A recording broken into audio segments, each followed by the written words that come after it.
Hello, everybody. I'm here again with you with another great podcast. And today is going to be another exciting or another informative podcast. As I always say, come be here to learn, to listen, and to learn, because there may be some few things that you may be able to pick from our discussions today. Nobody knows it all, and we're all in the learning phase in our life.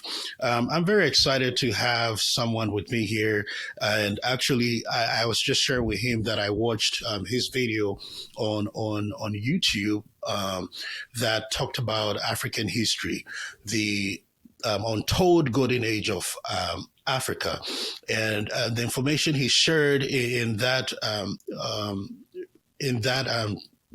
speaking was very great. Actually, he happened to be on TEDx, so I'm really inspired to bring him on. And today we're really going to dive in much deeper into African history. And my guest today is Emmanuel Kulu. Emmanuel Kulu, welcome, Emmanuel. Greetings, Doctor. How are you? I'm glad to be here with you. Thank you so much for your time and being here. And just a little bit about Emmanuel. Emmanuel is an African historian. He's also on the 100 African Diaspora Voices, a TEDx talk speaker, and he's also the author of the Black Pharaoh, the Rise to Power novel. And I'm going to drop the link to all these materials of Emmanuel in the description, so you'll be able to check out the book on Amazon. Also, be able to even watch his TEDx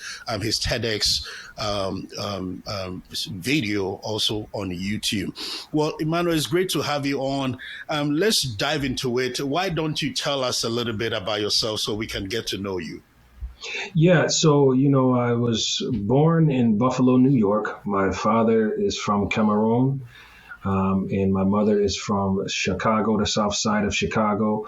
My mother was trying to get in touch with her African side. She was a Pan-Africanist in the United States, and she linked up with my father, who was directly from on that. So I stand as an African and as an African American. I share in the pain and the joy of both sides of our history, the history of royalty, the history of transatlantic slave trade, the history of great tradesmen, farmers, all of these things, master builders. But I try to bring to the world the entire picture, the holistic picture of African history. What we're seeing here in the West is more of 1444 down to the present day, which is transatlantic slave trade. And they're saying this is the totality of Black history. So I come to the scene to try to expose that there's thousands of years of Black African history that has been excluded from our Common Core curriculum. So I try to bring that to the table. Well, that's really great. Thank you so much for this amazing work. There are a lot of Africans that I can mention a few that are also, great voices on the untold story of Africa, but really not all. I haven't seen that in the West, to be honest. They are really predominantly, popular in the diaspora or in the continent, but not so much on the West, of course. There are a lot of barriers and there are a lot of obstacles or challenges that probably have prevented them from getting that international exposure. So really, the work you're doing is profound on this side of the world because there are a lot of people, not even only other races, but actually there are a lot of Blacks. So it's really amazing to really have someone on this side of the world that is able to share a lot of information on the African untold story. Before we dive into, what your work, how was life like for you growing up as a child, as a kid in New York? How was life like for you? I found myself in the predicament where I would have to always explain what was Africa like. I was the only child in my school at that time that had been to Africa. And, a lot of people have this false narrative of, do you have lions in your backyard or giraffes and things like that? And Tell me it's about like it. this education about who we are Yes. is lacking amongst the Black American society, unfortunately. And this picture I started to notice was being painted by the media as I was a young man. The only thing that they would show about Africa is slavery and animal wildlife. Those are the things, and of course they would show Ebola, AIDS, and tribal warfare, things of that nature. They would show civil unrest and poverty. So this is what the media has put out there about Africa. So therefore, the people who are here, they're thinking, I don't want to go to Africa because this is what Africa looks like on the television. And then we go to Africa, and our African brothers believe that all African American people are violent, are thugs, are gangsters, are mobsters, because that's what they see on their side. Right. So this is the type of situation I grew up in. All of these different misconceptions about African Americans and about Africans amongst the diaspora. So those are some of the conditions, and I used the fact that I'm both to my advantage. I use the fact that I know what happened here in America, and I also know what happened thousands of years ago in Africa. So I would use those opportunities to educate when people asked me, what is Africa truly like? Is it civilized? Is it uncivilized? And was it always just impoverished, colonized, or was it something more? And I always use that to educate and enlighten my fellow students. Wow. Powerful. What was it like the first time you visited Africa, and what year was that? What was the experience like when you visited Africa? It was back in '89. My grandmother had passed away. It was a beautiful experience to go from the city in Cameroon to go to the village and see the differences, see my family members back home, see the different ways of life, to see the different levels of living between politics and common people, but just to see the beautiful scenery back home and the way people live, the humble lives that those live back home. It was beautiful to me, away from a lot of the pressures of the city life when you go home to the village. So for me, I was just a young man. I was just happy to be amongst my family that I had not known it to that time. So those were my experiences when I went home the first time. Wow, powerful. So let's say in 1984 you visited, and I probably, if I guess right, it's probably 89. Okay, yeah. Thank you. In 1989 you visited, and I probably guessing you have even visited even severally. More. Yeah, several times.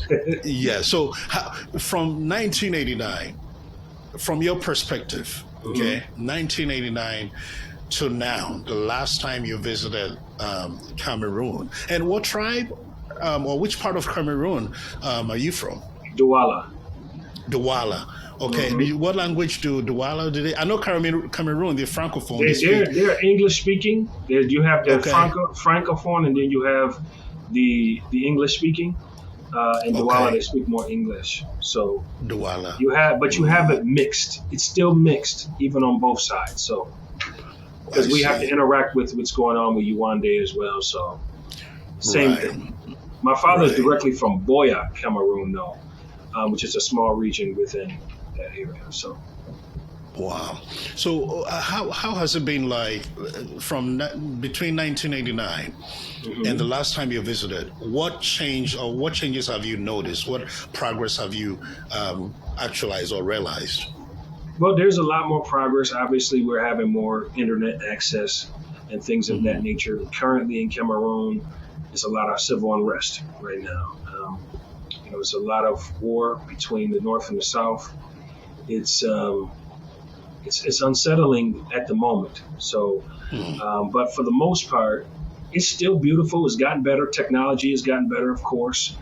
But for the most part, it's still similar to when I first came home.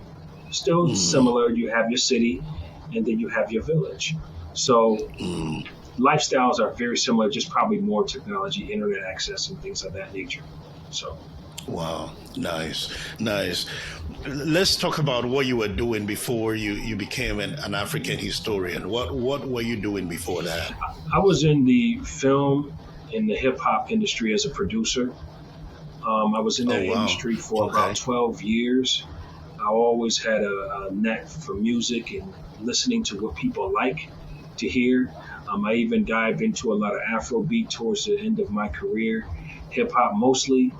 I touched into some alternative music as well, but mostly just hip hop production. I love the sounds of music. Music, I believe, was used in the ancient time for Africans to prepare for different parts of their life, whether it would be Mm, warfare, whether it would be love, romance, whether hmm it would be just motivating to get a task done. We used the djembe drum for many different things. So this is something hmm that resonated with me when it came to hip hop music and using it to connect with the soul as well. Wow, powerful, powerful. And doing hip hop, was that were you doing anything else, or you just 100% you were in music production? Were you a rapper, or Yeah, were I did some. you Yep, I did rapping as okay? well. I Okay. did a little bit of everything. I did some rapping. I did some harmonizing. I'm kind of like a jack of all trades when it came to hip hop back in the day. That's great. Even That's some R and great. B. I even touched on some R and B, There you brother. go. So we might have to throw some auto tune on it now, I was. Hey, but we you may still get it. So you may still but y'all have it gonna in it's you. gonna sound hot when y'all hear it. So yeah, I dipped and dabbled in everything, a little battle rap, Yeah. a little all of that stuff. Hip hop is a very Mm, competitive music, but once you master hip hop, it's almost like mhm, any other form of music you can do very easily. You know what I'm saying? Because you mastered the mhm, production of it, you mastered how your voice should sound, you master mhm, all of those things. You can make it adjust to any different type of music if you want to. mm, mm, Yeah. mm. I can see the link in one way or the other, in Hmm. your background, family background, and also being, a hip hop artist, rapping, because I mean, what I understand hip hop, it's always about a message that is Yeah. going on in the black community, or what the rapper is experiencing, right? So I Hmm. can kind of see a connection between your upbringing, as far as your background, and also being a rapper, and all, currently to where what you're currently doing. Um, Hmm. what was the turning point for you when you decided, you know what, I think I'm going to transition from being a musician, a rapper. I'm now going to dive into you know my African heritage, to be able to Hmm. bring this story up to light. What was the turning moment for you? It's good. It's a good question that you ask because Mm, I always had the knowledge because I was trained from youth. Again, my mother was into Pan Africanism. My mother was also mm, into the Bible. She was a Jehovah's Witness. My father was a Baptist. So we always had mm, spiritual side, African history in our family from very young. mm, So even in music, I was taking the form of leadership and unity, diaspora unity. So even through that, I was doing the same thing. But the transition for me was age, really. The music industry requires exclusive devotion. As things started to happen in my life, obviously, with having children, having a family, I'm not going to be traveling and moving all over the place to do shows. Um, and also, I wanted to just display growth. I think hip hop is a young man's game. Point blank. Period. People want to hear what they mm. want to hear, and I Wow. grew out of that lifestyle. So once you grow out of that lifestyle, you got to move on to the next part of your life. So from there, I went into acting. I did the first Purge film. I also did a movie on my hip hop career, which is titled The Rise and Fall of Teflon ENT. Teflon ENT was my record label. That was my way of closing that chapter to do a documentary on my hip hop career. So I closed that chapter and I said I would return to my essence, which was teaching African history. My father said you can use what you've been taught to bridge this diaspora divide between Africans and African Americans because you're on both sides. You're both. You know the history of African America and you know the history of Africa.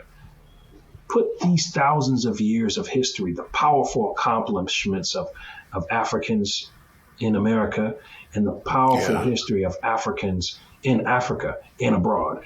And if I could do that and educate and teach the masses, not just Black people, but everybody, the beautiful history of Africa, now we're bringing back thousands of years of powerful, untold golden age of Africa to the table. So once I figured out that that's what I needed to do, I put all my studies together, all my research together, figured what was propaganda, what was truth, the things that I can prove. Wow.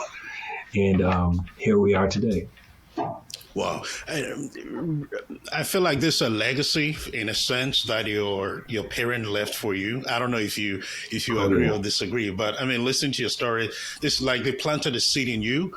Yep. And you just took it up because you are carrying the next generation. What they couldn't do, you are taking it to the next level. You know, so I feel like it's a legacy. And really, honestly, as an African living here, it's something that I really, really desire. Really desire to be able to instill that sense of African untold story ownership, in my kids, because again, they're born in this society. They go to school. A lot of African history is washed down. The mainstream media doesn't, like you mentioned, it's always on the negative side. What they show about the continent is always a negative side, which every country has its own bad side, but there is some damaging ripple effect to always focusing on the negative aspect of a particular sector of populace. So it's something that really, really I want to instill in my kids. And if I can do what your dad did with you, I'll be very proud of myself as a father. Now, tell me, what does it take to be an African historian, and how long did it take for you to be able to, put all this information together? Because I know it's not just one place, one day. It might have taken a lot of time to really get this done. It takes time. You have to assess your facts, because once you start speaking on African history, obviously you need to travel as well. You have to have the means to go to these places that you're going to be speaking about. Because the thing is, when you're speaking about history that's untold, you're going to have challenges as a people challenging you, especially archaeologists. And some of these archaeologists have been to these places. So if you've never been there, you really won't be able to speak too much about it. I had the pleasure to be in 17 different countries in Africa, and I planned on my tour was unfortunately cut short due to COVID-19, but I have been able to visit at least 7 more via Zoom. So I was able to get some Zoom tours. But I want to physically make it to these places as well. My plan is to see the entire continent, but obviously, like I mentioned, that was cut short by COVID-19.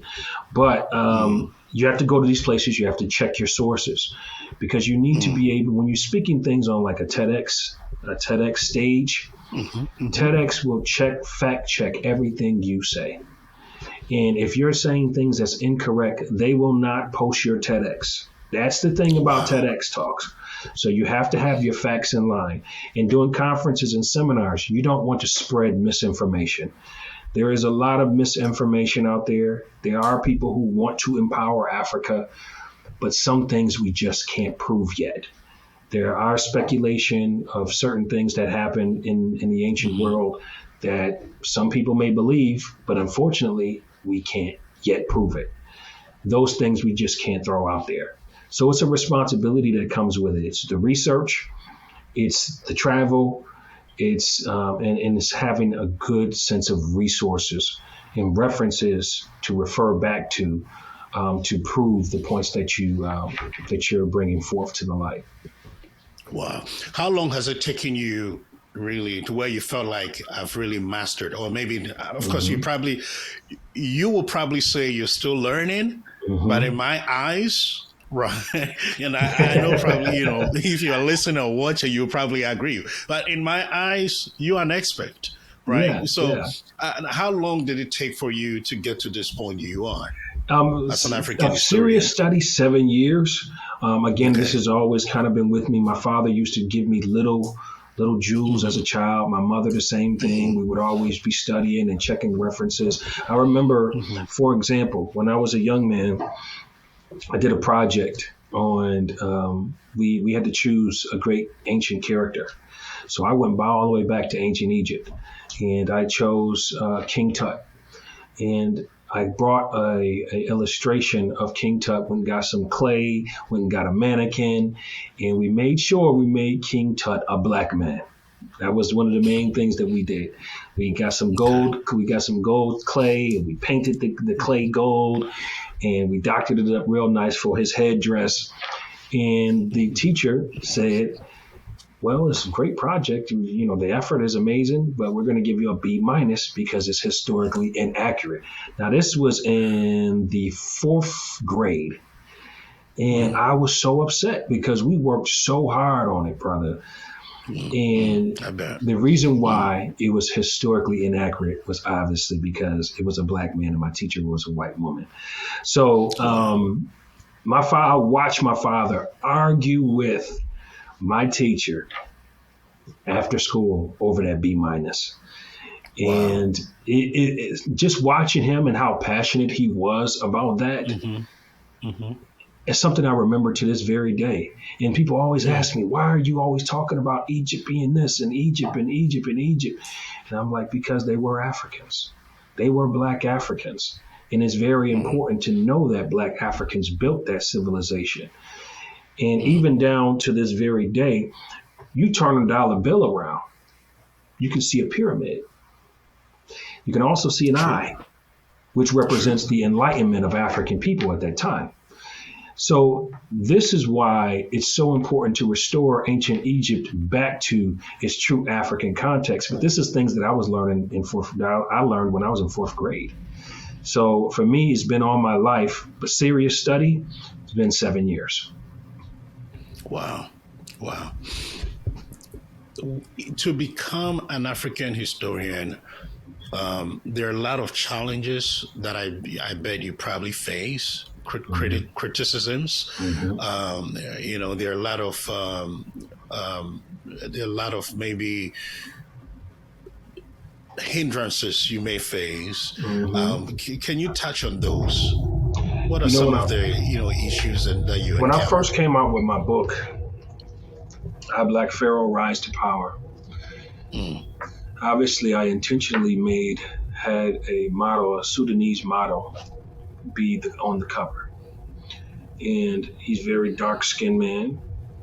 Right. I intentionally did this because Sudan is the next door neighbor of Egypt. And in many times it is considered to be the beginning of the Egyptian civilization. So a lot of people objected to seeing a black man as a pharaoh in the very beginning process. So this led to a lot of... Were blacks part of it too? Oh, yes. Those that rejected? Really? Well, no. No blacks were a part of that. It was mostly people who are in modern-day Cairo, which is North Egypt, which is considered to be Lower Egypt in the ancient days, who are more of Arabic descent. Them and other scholars that were here were constantly just trying to throw dirt on my name, throw dirt on the book, say that it's being blackwashed. Kind of the same thing that they doing to Kevin Hart right now. They were never royalty. So they would say all of these different things and send me hate mail. You can never come to Egypt. We'll kill you. We'll do this. We'll do that. You're not going to steal our history. They were saying all these things. And then to a point, brother, it got me to the point where I was like, what did I get myself into? Just trying to restore truth. And I almost thought about backing out, my brother. I almost thought about not publishing this book because of so much hate now. But I spoke to my father, and he told me, Yes. that people are going to resist things that they don't understand. They don't understand it. They've been seeing the black man on the bottom for too long, and to see him as a pharaoh, they just don't want to see that yet. But you have to now prove what you're saying. So again, that takes me to another level of being an African historian, to dig deeper, and not just to just post a picture or a book cover. Now it's time to prove it. So this led me to a bunch of discussions, sometimes even debates, proving the true African origins of ancient Egypt. And there are many of allies who stand on it. Many aren't even black. For example, Jane Elliott. Another example, Vanessa Davies, who was an Egyptologist. Another example, what's her name? Dr. Sally Ann Ashton.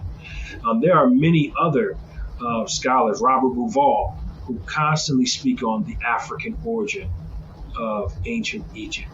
So allying with those individuals on top of the other scholars like the great Sheikh Anta Diop, the Chancellor Williams of the world, the Kaba Kabanese, the Dr. Anthony Browders, who you mentioned, some of these brothers were on Hidden Colors. Collaborating with those brothers, Dr. Ranoko Rashidi, who are enlightened. Dr. Umar Johnson is another one. These brothers were well versed in African history. So again, collabing with those brothers, being a part of different events with them, definitely helped to increase my knowledge. And even though many may say Brother Kulu is an expert in African history, it's constantly evolving. We're constantly making new discoveries. We're constantly learning new things. We're constantly putting things together for this holistic picture that we're trying to put together for a Common Core curriculum. And to date, would you say you have been able to silence those critics, or at least to be able to overcome that challenge, or are you still facing that? Yeah. You still get it every now and then. Now I'm to the point where I don't debate. I teach. I don't debate. This is the words of the wise Dr. Henry Clark. I do not debate. I teach. So what that means, does that mean that I know it all? No, it doesn't mean I know it all. But a lot of the people who come on and make these comments, they have no scholarship whatsoever. They're just saying what they might have heard or saw on television, or what they're just posting little things that they grew up learning. There's no reason for me to debate with someone that's not on that level that I'm at yet. So I don't just loosely debate about those things anymore. I just speak the facts. Wow, powerful. I'm glad you brought Kevin Hart, issue on. Actually, I read from I became knowledgeable of it because you posted it on LinkedIn. Really, can you educate me on what is going on? What is the issue? Why do you think he's facing this issue with his career right now with Egypt? But what happened in Egypt, Kevin Hart is dealing with, you're an Egyptian. Just like I'm of African descent. I'm born in America. I'm an American. So that's not taking that away from them. But they also have to admit, just like the Europeans who came to America, that they are foreigners in this land. They're not native to this land. This is the same as the Egyptians in Egypt today, in northern Egypt, particularly Cairo, who are more of Arabic descent. Those individuals do not want it to be known that the ancient Egyptians were black-skinned people like you and I. They do not want it to be known because those who live in the south of Aswan, Luxor, who are black Africans, they don't want them to feel that they need to rise up and reclaim this land. So it's a big thing politically when it comes to Egypt. So if guys like Kevin Hart start making films, and it was Black Sands, which is a comic book comic book series Okay. to raise the awareness on these African origins Oh of yeah, Egypt. I saw that on Shark Tank. I think. Yeah. This is Yeah. what their issue Right. is Right. Right. about the black sands. So, Oh. and shout out to that brother too, Manuel. Keep doing the Yeah. thing, my brother. He actually Hmm. was doing his thing just around the same time I started the Black Pharaoh thing, and he's gotten a lot farther. So shout out to you, Manuel. Keep doing what you're doing. Keep pressing on.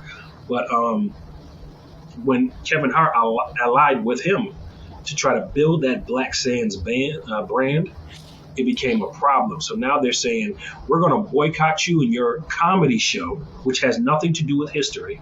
We're going to boycott you and your comedy show from coming here because you have an Afrocentric view. For those who don't know, Egypt is in Africa. Say that again, brother. Arab descent. The bottom line, in the ancient days, Right, 100. Yeah. there were, even biblically, there is studies of Africans in the Sinai Peninsula as far as Iraq and Arabia. And there are still indigenous black tribes there Yes. to this very day, my brother.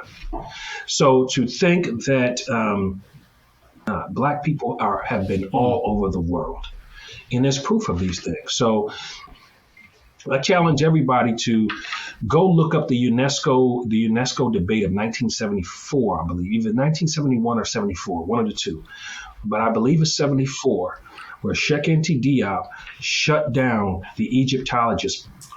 They refused to let Dr. Diop test the mummies to prove that they had melanin in their skin. They refused, but he was allowed to test other black Africans. So this, again, is a lot of history that we don't know. And they try to use the term Afrocentric for Dr. Diop or Kwame Nkrumah or all our other great African leaders, but Africa is Afrocentric. Right. So again, to me, it's nonsense, but I wanted to jump out there and let it be known to Kevin Hart and to Manuel that us brothers who've been through that same scholarly debate got us back. What can we all do as the ordinary individual to help with this battle, or to help with this backlash in situation? How can we all contribute? How can we all play a role? Let's say, for instance, in Kevin Hart's issue right now, how can we help? Is there any role, even? Maybe that's the question. Is there any role that an ordinary person can play? So there are some. The most important thing is to be aware of our history. Not just this. You started to see the Wakanda films come out, the Woman King film come out, and you started to see people embracing Africa again. And it's amazing to see. But if we need more media, those who are in positions of power, use those positions of power to be able to influence, to show the beautiful parts of history. So supporting people like myself, supporting people like Dr. Kaba Kabane, Dr. Anthony Browder, supporting our Africans in the diaspora that are spreading these things. So if you may not have the knowledge particularly, then how you can. And that doesn't particularly mean joining the movement. It could be financing it. These are how a lot of movements started. But we have to tell our story, brother. We as African people, have to tell the African story. It's very important how other people think that they can tell us about Egypt. Yeah, no, you can't tell us about Egypt and Shaka Zulu and consciously. So it's on us to just recover, refresh, restore, and reveal. This really fresh, really deep, really deep. If we can, I'm really encouraging all of us, in one way or the other, in any way that we can all support. And again, in my own personal way, I haven't been part of any movement to say. But I think apart from you, I just came across you and I started listening to you. Your work, and also I just ordered your book. But Dr. Omar is another one. that I have been really, following and really listening to. And we have to be able to educate ourselves. We have to be able to, like you said, we own this story, and no one can tell it better than we can. And so there's that sense of responsibility. So in any way that you can support, kindly do. If you have to go to their page, and subscribe and be part of their work, like you said, financially, sharing their materials. It's all one way or the other to be able to, preach the message, or, send this information, spread the message out there. Teach Tell one. me, Each one teach one. So if I see something that I don't know, absolutely. Dr. Umar, or a video of Kaba Kabane, or a video from Sheikh Enti Diop, something I'm not well versed in, I can still share that information. There's really, when I read, or anytime I come across the untold stories of Africa, though I haven't done the research, right, which is key, which is also paramount. If you're going to share, like you in your work, for instance, you had to really do your own research. But even hearing the stories, hearing the occurrences for the first time, there's something that truly, truly resonates, bears witness in the inside of me that this is actually the truth, and this is what is needed. I mean, I don't think I'm being biased, but I mean, it's something that's really, really, just hearing it. This actually the truth, not what we've been seeing on mainstream media, or what we've been told in our history books in class. I just read about this. I think the state of California, they're looking into reparations. I'm not sure if you're familiar with it, but I think they're looking into reparations for people of African descent, or Black Americans. And what are your thoughts on it? It's absolutely to say that we're living in an equal society. Those things should be rectified. For things that they had nothing to do with. There's things that they did have stuff to do with that they've given. I think it would be in the interest of the forefathers. It should be done. Wow. In what way do you think would really yield the greatest benefit? Should it be, in your opinion, do you think it should be direct cash payment, or in a form of some structural reformations for the Black community, or fixing the system? In what way do you think this will yield the most value to the Black community?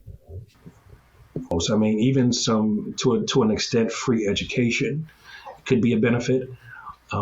Free college tuition could be a benefit as well. One way or the other, with countless discoveries, countless innovations, things that Africans were not able to patent at that time, that other people took credit. And it said, it was a quote from Dr. Kaba Kabane, and it said, the hands of the same hands who built the pyramids also built the White House. Slaves built the pyramids too, or whatever, and they were trying to say Black people who were slaves built this. Yes, slave hands did help build and design the White House. That's a fact.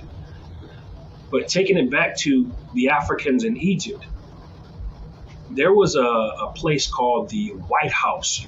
So they took that concept from ancient Egypt, which is in Africa, and they started the civilization and created and built their White House. Even some of the founding fathers, they were enamored with the thought of ancient Egypt. That's why you see that pyramid on the back of the dollar bill. That's where Masonry came from, which originated with ancient Kemetic mystery school priests. Those are the same concepts that's being used in Masonry today to run governments.